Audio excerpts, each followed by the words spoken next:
Alors, donc, on aborde aujourd'hui le paragraphe rang 3 sur les ondes stationnaires. Donc, stationnaire s'oppose à progressive.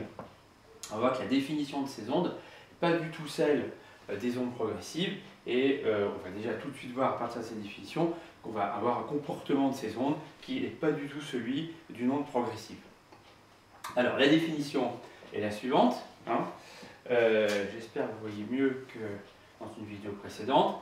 Le déplacement transversal des points d'un milieu unidimensionnel, siège d'une onde stationnaire, se met donc sous la forme yxt, c'est sous la forme du produit de deux fonctions, l'une de x, l'autre de t. Voilà, produit de deux fonctions, chacune de la variable xt, donc chacune fonction d'une seule variable. Donc c'est pas du tout les fonctions f ou la fonction g. D'accord ? Alors, conséquence de ça, je vais prendre un point d'abscisse xi qui est sans déplacement, sans déplacement à l'instant t0, c'est-à-dire y de xi, alors i on verra pourquoi je l'ai appelé i, y de xi fois t0 égale 0. Alors ça veut dire que, si je rajoute dans la définition, y de xi t0, c'est u de xi, v de t0. Donc évidemment, si c'est nul, c'est que l'un ou l'autre du u ou du v sont nuls. Alors, on peut toujours trouver un point t0 tel que ça ce soit différent de 0. Pourquoi ? Parce que sinon, si v était nul quel que soit t, j'aurais pas d'onde. Enfin, en gros, une onde où il ne se passerait rien du tout, ce ne serait pas très intéressant. Donc il y a forcément un instant où ce truc-là est non nul pour qu'il se passe quand même quelque chose. D'accord ? Donc ça veut dire qu'en fait, c'est forcément le u de xi qui vaut 0. D'accord ? Donc, si le u de xi vaut 0, en fait, maintenant pour tout t, qu'est-ce que je vais avoir ? Je vais avoir y de xi t, égale u de xi v de t, donc égale 0. Voilà, pour tout t. Voilà, ça veut dire qu'il y a donc des points qui sont immobiles. I comme immobile.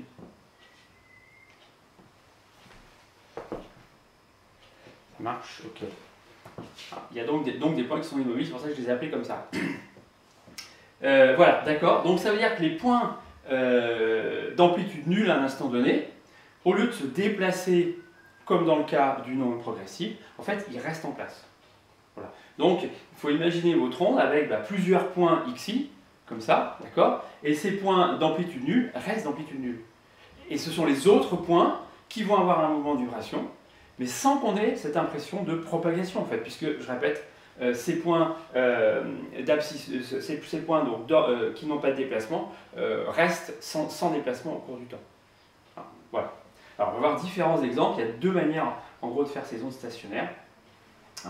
La première manière, c'est de superposer deux ondes progressives, et exactement de manière de contrapropagative. Alors, on va d'ailleurs voir ce qui... superposition de deux ondes progressives, qu'est-ce qu'on entend par là?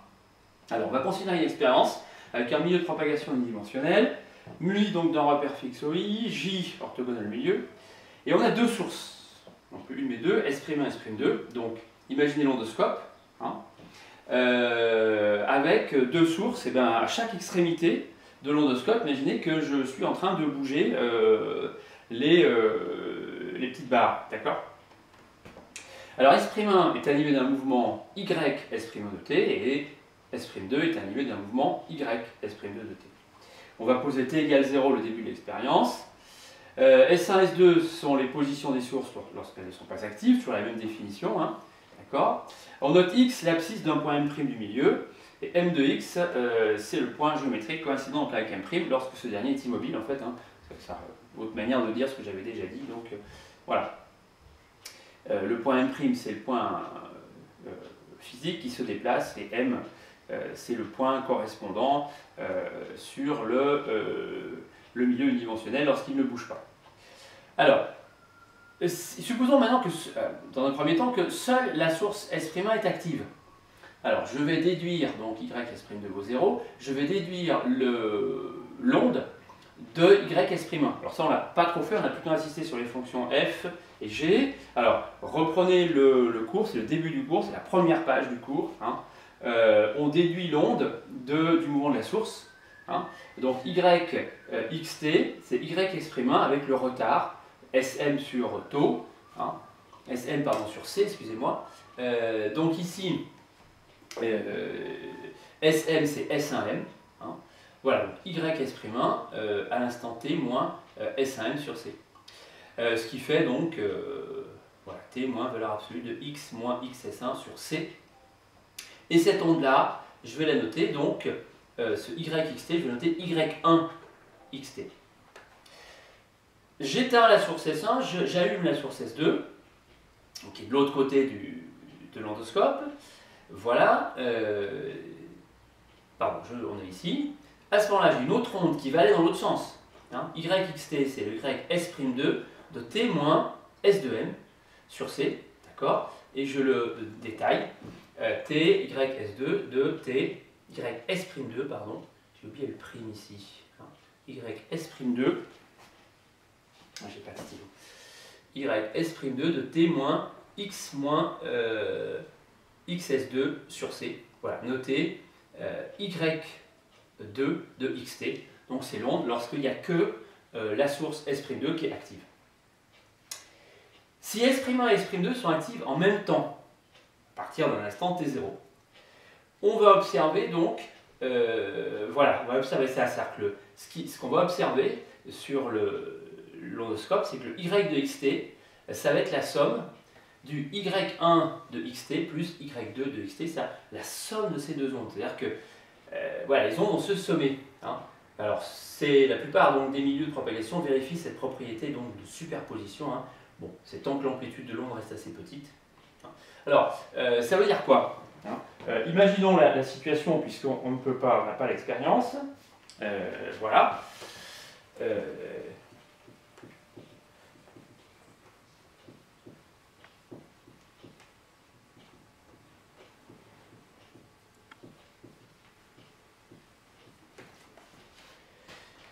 Ça se superpose. Alors ça veut dire quoi? Imaginons qu'on ait trois endoscopes. Hein, voilà, imaginons qu'on ait trois endoscopes que je vais dessiner ici. D'accord?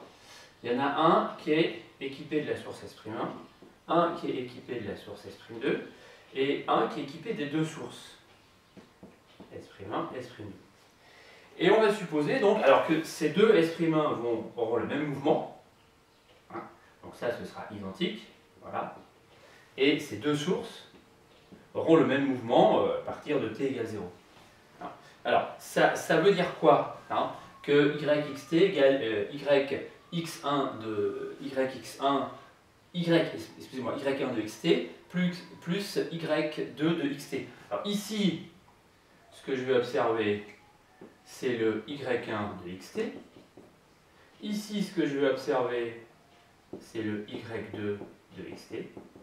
Et ce qu'on va mettre, si vous voulez, c'est que là, en fait, on a un point x qui est ici, ce point x, et à cet instant t. Et bien, l'amplitude que je vais observer là, c'est la somme, c'est cette amplitude-là plus celle-là. D'accord? Donc ici, en l'occurrence, on ferait quelque chose comme ça. Hein, voilà. D'accord? Et puis, pareil ailleurs, si je me mets ici, hein, on a un autre point. Ben, ici, ce que j'observerai, bon, il se trouve qu'elles sont dans le même signe. Hein. Ici, je vais additionner ça et je vais additionner ça. Donc, j'observerai voilà, une amplitude qui est comme ça. D'accord? Je ne me risquerai pas à tracer l'onde ici. Hein. Alors ici, bon, voilà, alors, il y a ce problème aussi un petit peu des fronts d'onde ici. Hein. Voilà, donc ce qu'il faut voir ici, c'est que, évidemment, tant que les deux fronts d'onde ne se sont pas croisés, bon, il ne se passe rien, entre guillemets. Hein, et au moment où les fronts d'onde se croisent, c'est sur cette zone-là, en fait. Hein, voilà. Sur la zone de croisement, on va avoir ici, donc, hein, ce qu'on va observer bientôt, voilà, pour l'instant je ne vous le démontre pas, mais ce qu'on va observer ici, c'est cette fameuse onde stationnaire. Et à mesure que ces deux fronts vont se croiser, et cette zone non stationnaire va croître. Hein. Alors, ensuite, c'est un petit peu éphémère, parce qu'il va se passer la chose suivante, c'est que, eh bien, aussi bien là hein, que là, alors peut-être pas les mêmes conditions, mais ici, voilà, donc ici en fait, voilà, les deux mouvements donc, se croisent ici. Hein, et en fait, ce qui est émis par S'1 va rebondir sur S'2, et ce qui est émis par S'2 va rebondir sur S'1. Donc en fait, on a un mélange ensuite à 4 ondes. Hein. Bon voilà, donc là, voilà. Donc, on ne se met pas dans cette situation-là, on verra ça en DM, hein. Comment est-ce que, et en TD, comment est-ce que les ondes peuvent se réfléchir, et comment est-ce qu'on traite ça. Hein, voilà. Mais pour l'instant, donc, on a simplement ce croisement, et sur la zone sur laquelle l'onde, à proprement parler, les ondes se chevauchent, on va voir que, voilà, on va voir ce phénomène d'onde stationnaire, mais pour l'instant, voilà, on ne le sait pas. Alors donc voilà, donc tout ça, ça se met en forme de cette manière-là. Donc si je pars ici de ce yxt égale y1 de xt plus y2 de xt, bon, bah, si je reporte les expressions de y1 et de y2, voilà, ça fait yxt égale y'1 hein, de t moins x moins xs1 sur c plus ys'2 de t moins x moins xs2 sur c, conformément à ce qui est écrit ici. Voilà. On utilise ensuite les méthodes vues dans les chapitres précédents bah, pour expliciter ces deux fonctions. Hein. Voilà, y'1 est forcément donné par morceau, puisque à t inférieur à t init, théoriquement, j'ai pas de signal, hein, c'est nul. Et ensuite, bon, ce sera des fonctions. Alors, on verra qu'on va prendre pour ça des fonctions donc sinusoïdales, en fait, parce qu'on va faire se croiser des ondes sinusoïdales. Hein. Alors, on passe au paragraphe 3, superposition donc, de deux ondes progressives contrapropagatives. Alors, on se met dans cette situation-là, en fait. Hein. On a une expérience avec l'ondoscope. On a deux sources sinusoïdales donc, de même pulsation et de même amplitude. Donc, on va prendre pour ces deux sources donc sinusoïdales, je répète, de même pulsation et de même amplitude. Alors ça, c'est important, on verra pourquoi. Placées aux deux extrémités du milieu de propagation. Voilà, il y a donc superposition des deux ondes progressives sinusoïdales engendrées par chacune des sources, comme je vous l'ai expliqué, hein, S'1, S'2, au bout d'un certain temps. Hein, et tant qu'il n'y a pas réflexion de ces ondes sur les sources opposées, je dirais. Voilà. Ces deux ondes qui se propagent en sens inverse hein, sont dites contrapropagatives. Voilà, donc on va... cette fois-ci, ben voilà, je ne l'ai pas tapé. Hein. Alors l'expérience, bon, ben, je vous l'ai décrite. L'activité, donc mise en équation et étude détaillée donc, de l'onde résultante. Voilà, donc je peux enlever ça.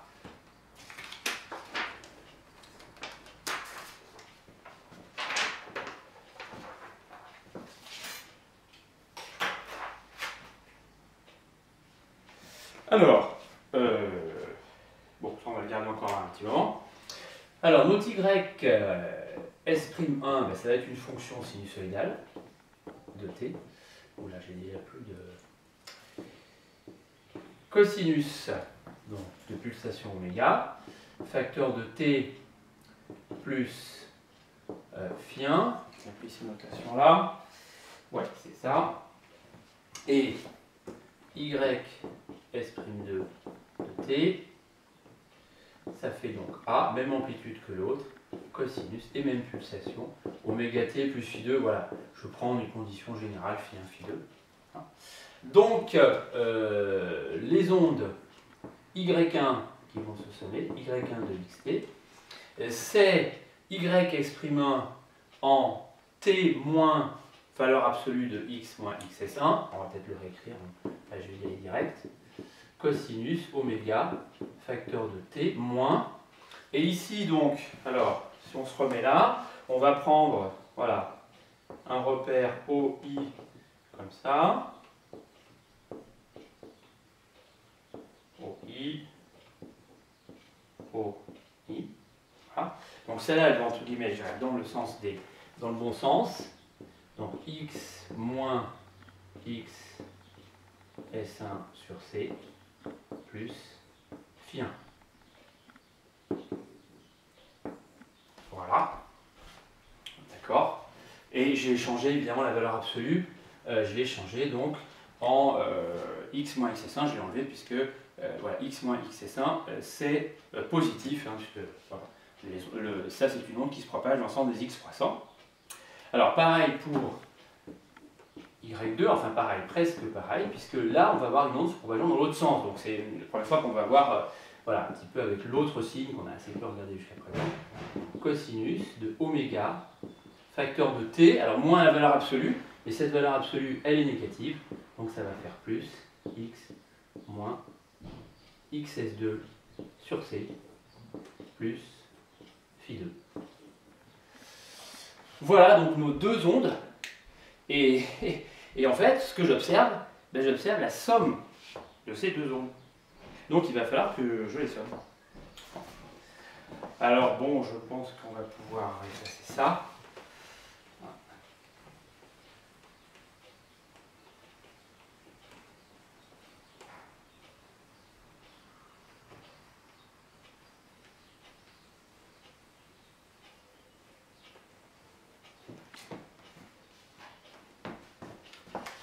Voilà, donc le YXT,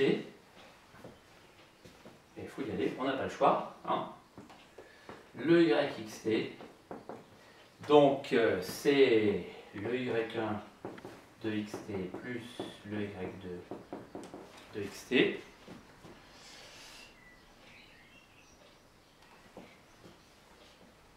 Bon, ok. Alors ça nous fait donc YXT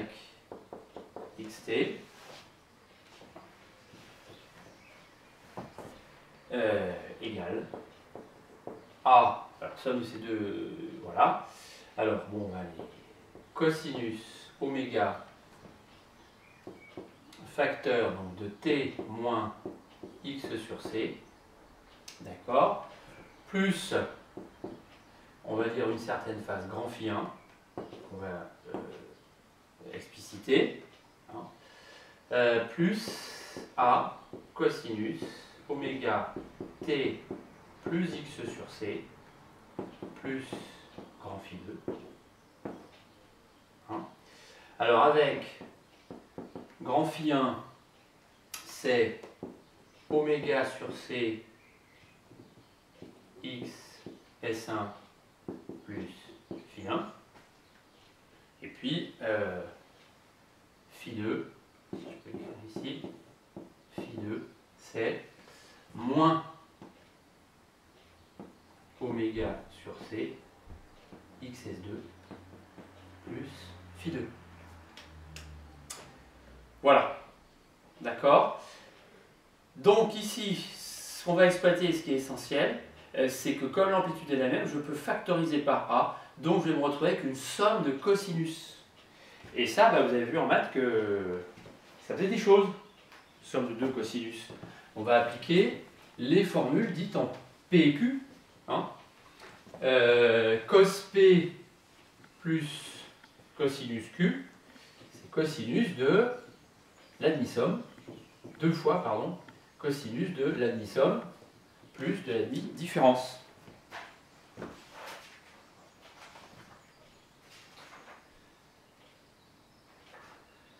Alors, est-ce qu'on y est? Ok. 2 minutes. Voilà, c'est ça. Alors, allons-y. Donc, YXT. Alors, ça va faire A. Hein. Facteur donc, de cosinus. Bon, je ne sais pas si je réécris tout.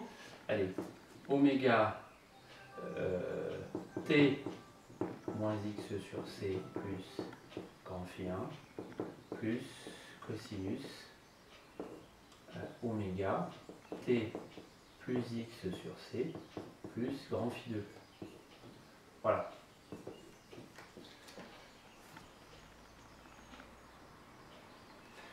C'est bien lisible. Non, c'est pas visible là.